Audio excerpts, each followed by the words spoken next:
Hello, everybody. Welcome to Clash of the Correspondents. My name's James, and today I'm joined by two of our correspondents looking forward to a big game on Sunday. I always seem to pick two correspondents who have a big live game coming up, but then they're all live at the moment, aren't they? We've got... now's not the time, Bradley. Honestly, this isn't West Brom versus Burnley, mate. That's another podcast. Yeah, I think we've done that one as well. Joined by Aaron Lagor, our Leicester City correspondent. How are you, Aaron? Very well, thanks, mate. Good man. And we're joined by Bradley Parker, our Wolves correspondent. How are you, Bradley? I'm all good, James. Aaron, let's start with you. Yep. Win this on Sunday, you will be top of the league. How are you feeling? Yeah, feeling really good. It's been a good start, hasn't it? I mean, it couldn't have. I mean, other than the two home games, which we've disappointed in. The Burnley win was obviously a good win, but they were a bit sort of all over the place at the time. But 5 wins out of 7, second in the league. Half our defence missing. Well, almost all of our defence missing, and indeed missing for majority of this. So. Yeah, can't complain really. Pre-Arsenal, I spoke about the next 4 fixtures for you, starting from the Arsenal game, Leeds, Wolves, and then obviously Liverpool in game week 9, and suggested if it went badly for you, that the manager would be under pressure. But he deserves immense credit, doesn't he, for the way he set you up tactically to deal with the last 2 away games? Yeah, and I know we've spoken in the past about him sort of trying to change it a bit too often and try and be too clever, but he's got it spot on last few weeks. I mean, he did get the home game wrong against West Ham. I think, was it West Ham when he played 5 at the back? He shouldn't have gone 5 at the back really, and it was one of those games it was crying out for a 4 at the back and just attack him a little bit more. But I mean, Antonio was unplayable that day, and he has been up for a lot of the season, but. Yeah, no, he's done great, and obviously he's found a system that suits us really well, especially away from home. So, yeah, it's positive. What can we read into that? Because you've played 5 at the back in the last 2, the Arsenal Leeds games, and obviously played it at Manchester City as well. And you've had great success. It was basically a 5 at West Brom on the opening day as well. You've won all 4 of them away from home. What can we read into that and why that worked? And then referring back to the West Ham game where you got well beat, didn't have many efforts on goal, etc. What can we read into that? Because I keep saying that I prefer you and would fear you more if you play a back 4, but it seems in some of these more difficult fixtures that the back 5 seems to work.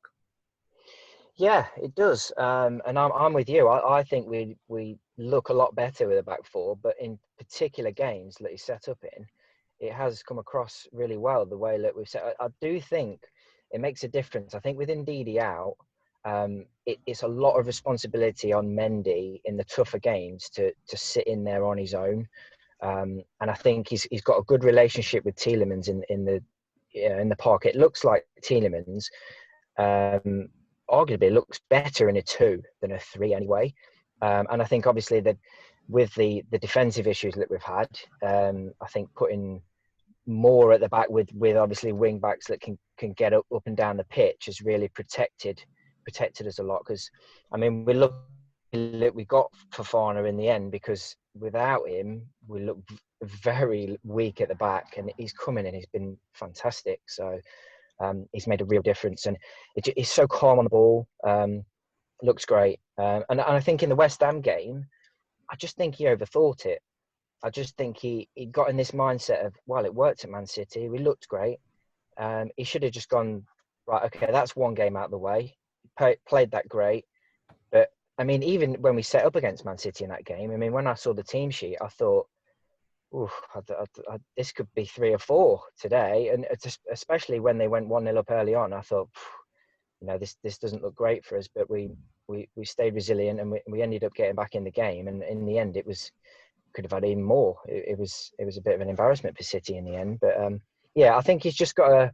Just be careful of not getting too obsessed with like 5 at the back. Obviously, it does work in certain games, but it's got something going on. So the interesting aspect of it, though, is it's easy to say in hindsight, should have changed the system against West Ham. We can all be clever clogs and say that.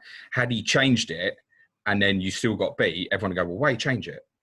So you Yeah, can get can't into, win, you're a bit can you? damned if you do and damned if you don't. And I've spoken to Suj about this with West Ham in terms of you don't necessarily need to change the system. You just need to make sure the two fullbacks are a lot higher up the pitch, for example. Bradley, not to leave you out, if Southampton don't win on Friday, if Everton don't win on Saturday, and if Tottenham don't win before you play on Sunday, if you win by 3 at Leicester, you'll be top of the league. Crazy. Does that not just sum up how mad this season's been so far? Yeah, especially with our pre-season we had. Very, very impressive start after that West Ham defeat. Was a bit out of the blue. You both got battered by West Ham, didn't you? It's because David Moyes masterclass. Yeah. I'm not going to let Suj listen to this podcast, I don't think. What happened at West Ham that day? Because it was really out of character, particularly. No legs in midfield. That's Neves and Moutinho will not play together again unless they have to. Because Moutinho, his legs are starting to go a little bit. Mentally, like reading the games, fantastic. He'll always be fantastic. But especially in his first season, when he first come, all the Wolves fans was very surprised at how mobile he was. Because we just assumed with his age, he'd be quite slow. But he's quite mobile. He's a lot more mobile than Neves originally. He's not now.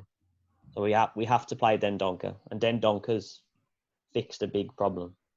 He looks, to be honest, Dendoncker looks a lot fitter this season. And he's generally quite fit. I think he came in with a reputation as someone who's going to be a sitting midfielder or a centre-half.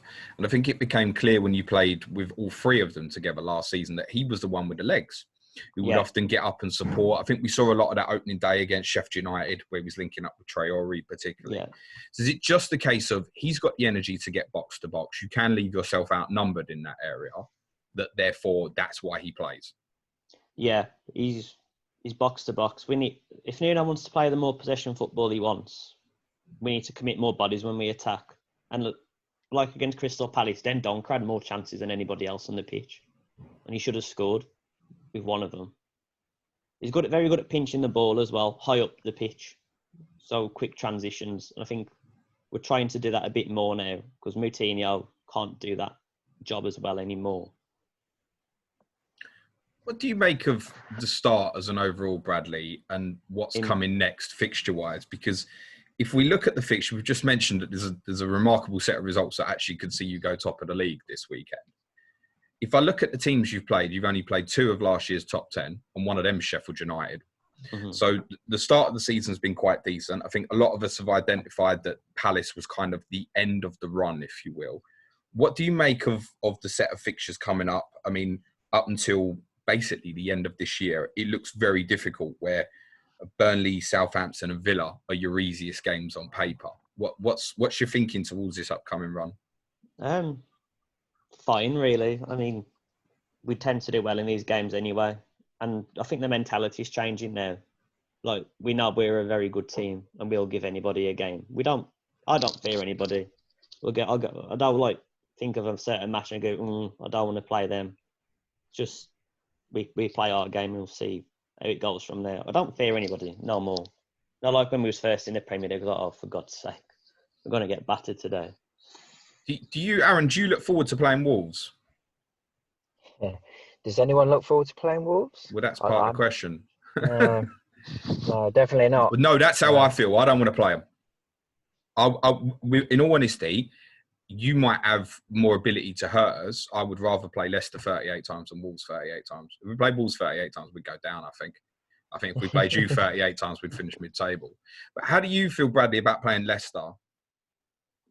Fine. We should have got 6 points against them last season, but VAR... I knew you was going to bring referees into this. VAR was like, nah, we'll be pedantic today. So both fixtures last year were 0-0. There was opening day... 0-0. Opening day of the season, there was the Bolly arm incident where it hit the back of his arm, goal disallowed. And then there was the offside ruling out of a goal you scored in the game at Molineux as well. It's worth saying, mate, if Raul Jimenez had scored with a free header from 6 yards, you'd have won as well. Mm-hmm. Now, the year before, the game was a car crash. Diogo Jota, obviously now at Liverpool. This hat-trick midweek wasn't his first hat-trick. He scored a hat-trick in that fixture. You won 4-3. Mm. And Leicester's obviously particularly very different from then to now. Are we seeing an evolution, do you think, Aaron, in Rodgers as a whole, from someone who, even dating back to Liverpool days, we saw very much as an offensive coach, try and play football the right way, but defensively will concede a lot of goals. Yet now you've already mentioned massive issues defensively with C.O.T.C out. Johnny Evans is going to remain a doubt. Castagne's out. Ricardo Pereira's out. He sounds bad. But defensively, you look one of the most stable teams in the league at the moment. Yeah, it's a difficult one because if you look at our fixtures and our results, we've conceded in most games, and I mean, other than the West Brom first game where they were very toothless, and the Arsenal game which they were the same. All right, they were good in the first half, but we're still conceding goals. He has, I think he's got better. Defensively, it's not all about all-out attack like it was possibly at his time at Liverpool, and I guess he's working well with the personnel he's got. So, I mean, we spoke correspondent week about. I wasn't feeling very good about the start of the season, but the signings that he's brought in have been great. We needed another centre half, we got one. We needed a left back, we got one. And we've added an attacking player in a wide area as well. So I think he's strengthening the right areas. I do think that when we get our back four or back five, if he's going to continue with this back, then we could start keeping some more clean sheets. And yeah, I think he's improved definitely as a coach. Did you buy a left back? Well, left back, right back, wing back, right back. He can play anywhere, can't he? What's the long-term solution here? Because I say it every week on the pod. I'm not convinced. Something about Leicester, left-hand side, just doesn't feel right to me for the long term. But those who bought Justin at 4.5 have very much been rewarded. I think with the fixtures coming up, you definitely hold. Probably, I guess, if you had to buy one defensively, would he still be the one? I guess it depends on budget. But if you've got Justin, like I say, hold him for now. If we start getting Evans back, Pereira back, then I mean Pereira's a good player to look at. He's fallen in price, around the same sort of price as Chilwell. So yeah, it's an odd fixtures turn soon. So it all depends on who comes back. But yeah, if I didn't have any, I wouldn't be looking for any at the moment. I think the other thing that will benefit Justin owners is even when Pereira's back, which we think is probably still about a month away, if you're going to stay with this back five, he'll play as one of the centre halves at the moment, wouldn't he? Right-sided centre half, probably. It's a possibility. What Justin did you say? Yeah, Justin as part of the flat three. So the way I visualise it at the moment, if it's a back five, it's probably Pereira right, Castagne left, Justin as part of a back three. Is that fair? Possibly, yeah, because C.O.T.C's out long term. I mean, Justin isn't great. Just as a player, he's very average for me. He puts himself about, but he's quite limited. He's been quite poor of late, but because he's so versatile, he's played. So I do feel sorry for him a little bit because he's not actually had a position. They've dropped him in a back three. He's played on the left. He's played on the right. So he's done a great job for the team. But if you've watched a lot of us recently, he's been quite poor in his passing, and yeah, he hasn't actually offered a lot going forward either. And if he's going to drop into a back three, then you don't really want to go there, to be honest. Because of no attacking returns, essentially. Oh yeah, because we're not keeping clean sheets really either. It doesn't look like there's a lot on the horizon until we start getting some back. But we have got games against Fulham and things coming up, so there could be some. Yeah, it's a good run. I mean, look, next to Wolves, Liverpool doesn't get much tougher than that. But then Fulham, Sheffield United, Brighton, Everton, 3 of those 4 at home. Sheffield United being the away game. You can see more clean sheets there, surely. Yeah, the only thing would worry me at the moment is our home form isn't particularly great. True.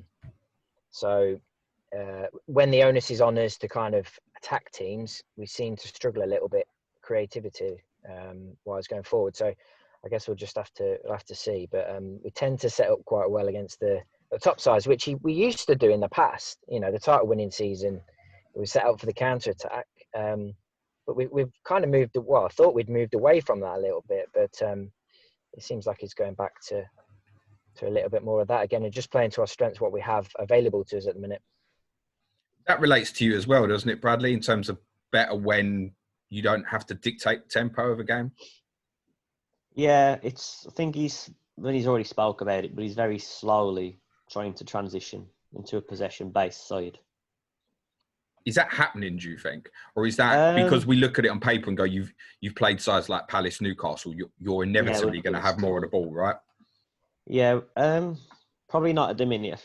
Going to be a long change, I think. It might come with personnel, i.e. like the Kilmans and the players who slowly, Semedo as well. He keeps the ball quite well. He's settling in a lot now. You can see his quality. He comes inside a lot more as well. Uses his left foot. Very, very good on the ball. I'm glad you didn't come on this podcast last week, Bradley, because I think it would have been a traumatic experience for you with all the Kilman versus C.O.T.C questions. Man, but C.O.T.C's name haunts me. To be fair, you called it right, no? Yeah, I've said it for a year, haven't I? I think it was last season on the pod. I was about C.O.T.C's never going to be nailed. And that's because Kilman was always waiting. So if you're a C.O.T.C owner now, is it just obvious to go to Kilman? Or do you think, yeah, it is a tough long-term run of fixtures, I should look elsewhere? What would you say to that? I mean, it's cheap enough to buy. If you want a defender that you can swap out with other ones, they're not getting. Is Kilman the way to go then? If I'm going to invest in Wolves defensively, take someone like me who hasn't got any coverage. Is it just go Kilman? Kilman, Semedo, if you've got big enough budget. And Nuri might be worth a look. He was impressive, wasn't he? What do you think the long-term status is for him? Do you feel like Nuno prefers Marcal or?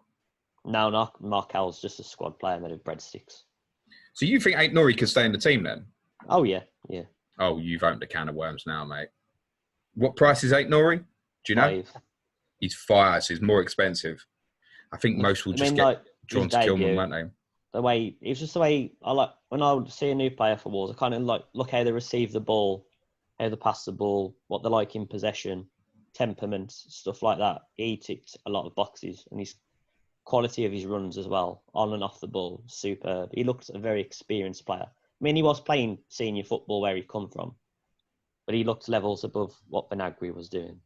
He looked a very quality player. Thoughts on Semedo without mentioning a certain Irishman who can't play in the back four? I think he might be pretty good for bonus points. I thought in the Leeds game, I thought he really struggled. I felt like in the second half, Leeds were going to get in. It was down his side. Concentration looked like it was going to be a problem. But then him and Aït-Nouri they completely flourished in the Palace game. Yeah, I think he's just settling in. I think it's a new way of playing at Wolves rather than Barcelona, where he's probably just left to defend by himself, I think. Is he an upgrade, Semedo? Goal scoring wise, no. Because I don't think he'll score as many goals as Doherty. But I think technically on the ball and stuff like that, yes. He must be, mate. Well, you're playing Doherty in a back four, so we told you. I want to ask you both a question at the same time, and I want you both to try and answer it simultaneously if you can. Out of the two of you, not for FPL, just generally, who's got the better goalkeeper? Mm. Oh, neither of them have answered. They don't want to say. There's not a lot in it, really. No, there ain't a lot in it. God. I think right now, Patricio. But Bradley? if you'd asked me a couple of seasons, it might have been different. I'm biased. Patricio might just shade it. I ask because probably if you were to pick a team from outside the so-called Big Six, they'd probably be the first two names that you'd consider, wouldn't they? Oh, yeah, for sure. They're both top class. But then the interesting aspect as a whole is, I think we can probably include Everton in the conversation as well now. The expectations for both of your clubs is that you are the two with Everton that are just outside it at the moment and wanting to break in. Your ambitions as football clubs at the moment are probably very, very similar, in spite of obviously coming from different perspectives. Aaron, yourself, as obviously title winners a few years ago. Bradley playing in League One a few years ago. But you're actually right now, you're kind of at very similar points. I think that the size of the football clubs is not too dissimilar. what's the expectation? If I go to you first, Aaron, what now when you're looking at the weekend and going, Jesus, we could go top this weekend? What's the realistic hopes now for the season? Well, before the start of the season, I said top 8, didn't I? And I'll be amazed if we don't finish top 8. But there's a chance that we could finish top 6 now. Yeah. And Bradley, for I yourself? mean, I would take it now, obviously. But... Yeah, I think top 6 is a strong possibility. When you look at a lot of the sides at the moment, they're not as strong as they seem to be. Well, even Man City look a bit. I don't know. They look a bit off to me. Just grouping the so-called Big Six together. Do you feel like there's anything to fear like there would have been in the past? Like it's always felt like it was such a closed shop, can't get out. I mean, the fact that you finished below us last year, Bradley, is ridiculous. I know. And it's our own fault, though. Well, yeah, and to be honest, Aaron probably feels the same about not finishing top 4 in the end as well. Probably feels like only got themselves to blame. Yeah. I think yourselves and Everton have both got a real chance this year. It's consistency, right? The league is a mess at the moment. If you show consistency, look at you. To be honest, look at many of us. Tottenham could go top the league this weekend and won 1 home game out of 4. And just about won that. Liverpool were top the league, conceded the most amount of goals. You've dropped points in games you shouldn't do, Bradley, like Newcastle at home, getting smashed at West Ham. Aaron, you lost to West Ham. You lost at home to Villa as well, who haven't looked great since they won at your place. So everybody's having these mad results. I saw someone posted a brilliant stat earlier that Liverpool have gone, 63 games unbeaten at home in the Premier League, and no other side's gone more than 3. Wow. Madness, right? So everybody's having everybody's having bad results. I think everybody's lost at home already, other than Liverpool. I think. In terms of forwards, I've got Raul Jimenez still sitting in my FPL team, Bradley. Mm-hmm. My intention was to remove him now, and probably stuck in a position where he stays. Is he in yours? No. And should I be getting rid? He's always a difficult one to get rid of because he'll just tick over, won't he? It don't matter what game he plays in, he'll score goals or assist. Consistency is key, isn't it? Depends what you move to. Is he still the best attacking option if you were to have one, or would you be keen? Because I think the question I get week after week, Podence, do you think you'll play? Podence, do you think you'll play? Forget about Podence. It's don't forget about him, but Pedro Neto is the. You would prefer to pay for Neto, I think. Why? They're the same price, aren't they, nearer? I think. Why would you prefer Neto? Because obviously in the FPL community, we go back to sort of game week 3 or 4 and so yeah. Podence was all the rage, it felt like, although it was a small fraction of the wider picture. Why would you prefer Neto? You're right, they are the same price. Neto's got 2 more points than Podence at the moment.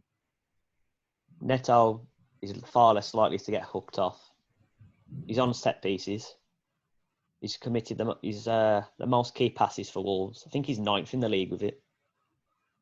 Travelled up the pitch. I think he was the 4th highest completed dribbler in the Premier League the last time I checked. He's been our best player this season. He's a good crosser of the ball as well. His shots per game average is increasing a lot. And I think his finishing is a lot better than Podence's overall when it comes to it. I think Podence, it's a hook. Podence seems to always get subbed a lot quicker than Neto. Yeah. I think Neto, because I think Neto as well is in the top. I think he might be the forward that's committed the most interceptions as well. I think that's what Neto likes, whereas Podence won't do that. And I don't think Traore is defensively as good as well as Neto. Neto is developing there very well. You don't really want Traore defending, do you? Why is he not playing? Because from the outsider's perspective, you just look at it and go, you know what, he can tear teams up. And I certainly get in certain circumstances, yeah, you want to leave him for late in the game. I don't know about leaving for late in the game every game. It doesn't seem to make sense at the moment. So why do you think that's happening? I think it's the form of the other two. Simple as that? Yeah, I think so. And maybe the shape of the team that he's trying to mould. So does that mean the long-term future is for Traore not to be in the first team, in your opinion?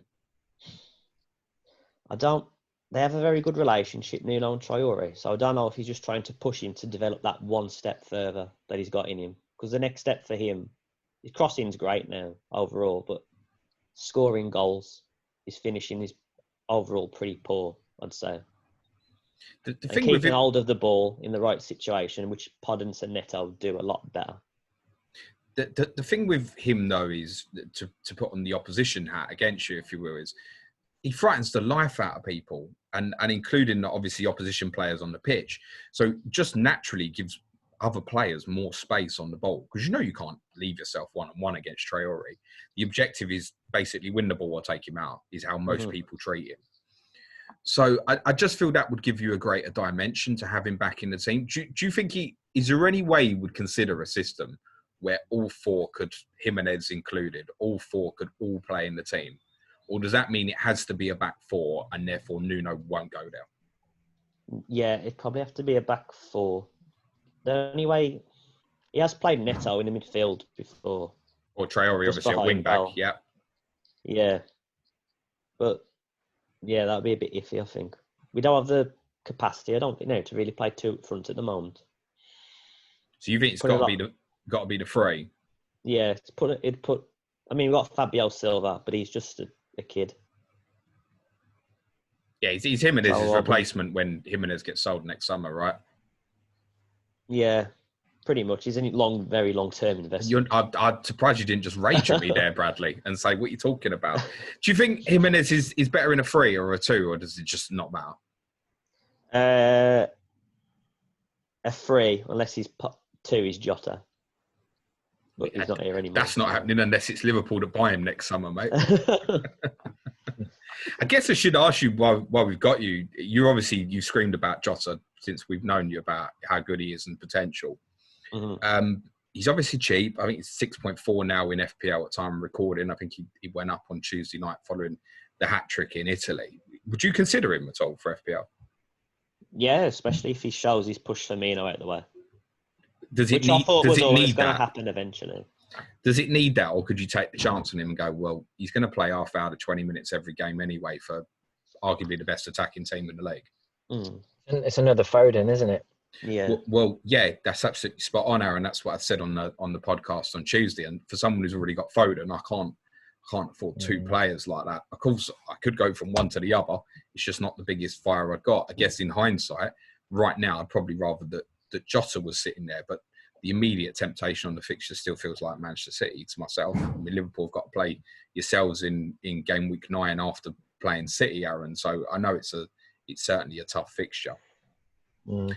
What about Mr. Vardy, Aaron? Because he offers potentially, I mean, he's obviously doing great. He keeps I'd say surprising is not really the right word, but let's say proving us wrong every year, where we think eventually he's gonna regress in some way or lose that yard of pace. I think he's getting more intelligent with age. Yeah, he offers a brilliant captain alternative in game week 10, where it feels like everybody's so focused on how to get Manchester City players in. You've got Fulham at home. Would he potentially be the best option, do you think?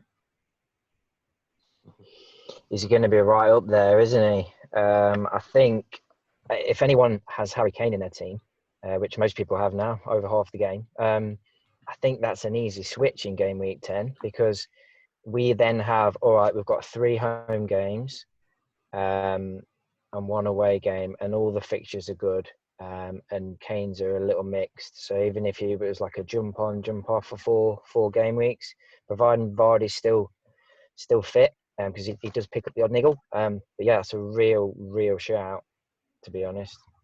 I'm looking at that myself. What about going a week going early on that, when Tottenham play City in game week 9 and you play Liverpool away? Could you make a case to go early for it? Is Kane away to Liverpool, Vardy away to Liverpool, better than Kane versus Man City? Bradley's nodding. Yeah. For the benefit of those on the audio. Jamie Vardy's elite at that. It doesn't feel... Sorry. Go on, Aaron. Sorry, wait. We lost you for a sec there. Hello?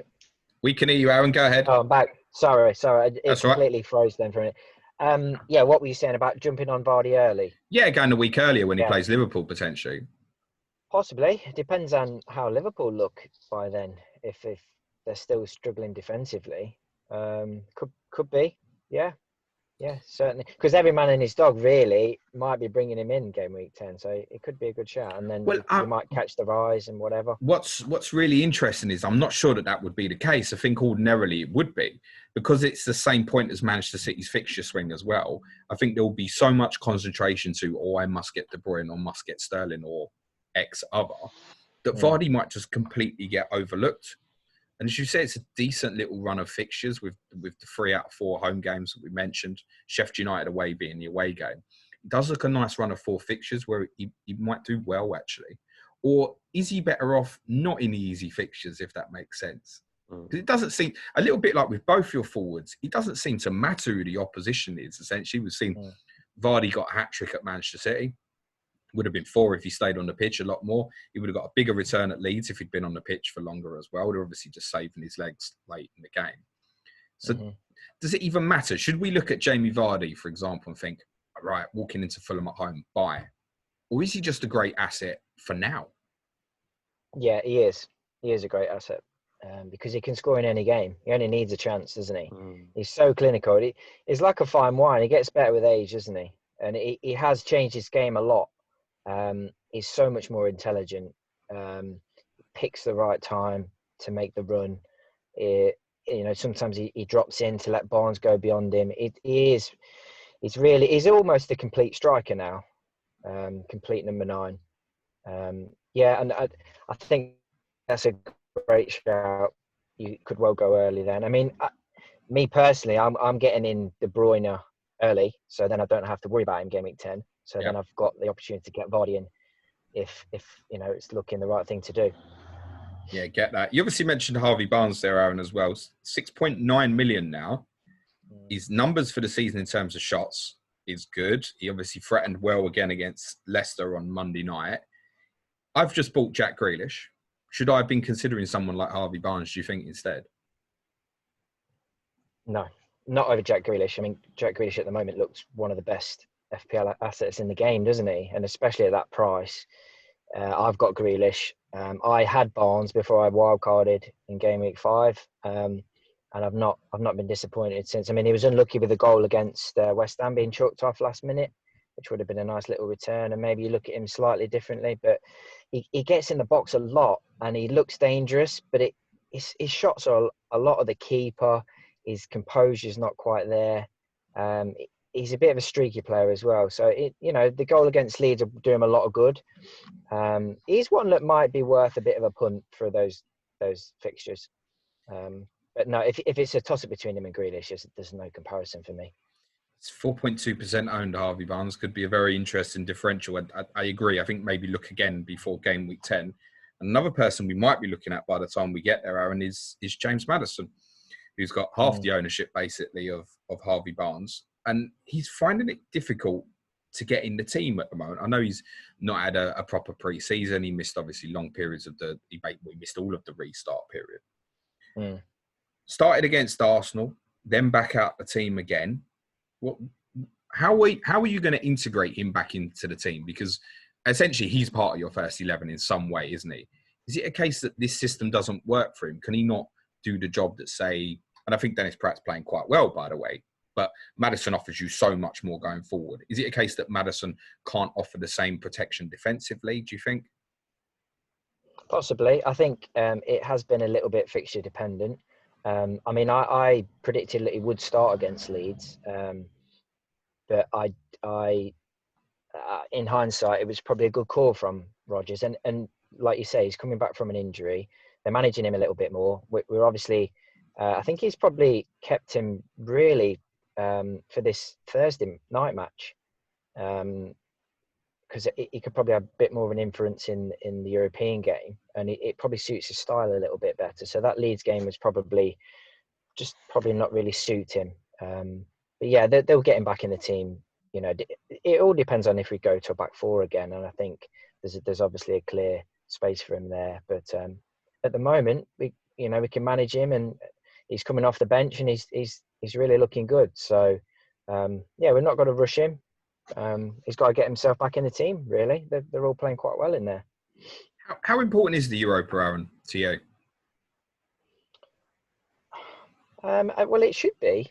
It's a big competition. I mean, I was one of those in the past that wasn't particularly keen on, watching the games or anything. Obviously, I only watch it now because we're in it. By the time Wednesday night came, I'd watched a couple of Champions League games. The Europa is it's a bit of a poor man's Champions League, isn't it, really?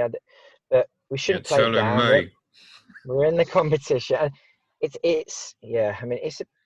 a difficult one because you don't want to just say, oh, it's not a competition we're interested in, because we should be. And at the end of it, if you did well in it, the Champions League is the prize. So, yeah, obviously Wolves took it really seriously last year, and did well to balance that as well as the season as well. God, they played over 365 days in the end of the season. It was ridiculous, wasn't it? And hopefully it just doesn't have a detrimental effect on us long term, especially with like the squad and things like that. So. Yeah, the challenge isn't now so much in Europe. It's a mental to just get you motivated for the games. Like Tottenham had that issue last week in Belgium, because the games on paper, you're going to get through the group basically. You've got to be bad not to get through a Europa League group as an English club, really. The test is when it comes to February, March, and you've gone through the winter period, the packed schedule, which is even worse than ever this year. Like December, January is just wall to wall, weekend, midweek, Premier League. That's going to do some damage to some minds and some bodies. And then coming back into a Europa League last 32 game, whoever the opposition, you could easily come unstuck, because motivation, even at that stage, can be a problem. It feels such a slog, really, until you hit at least the last 16. That's when it becomes really challenging in terms of your bodies, because once you get to the last 16 and quarterfinals, then you can smell the opportunity of trying to win the thing.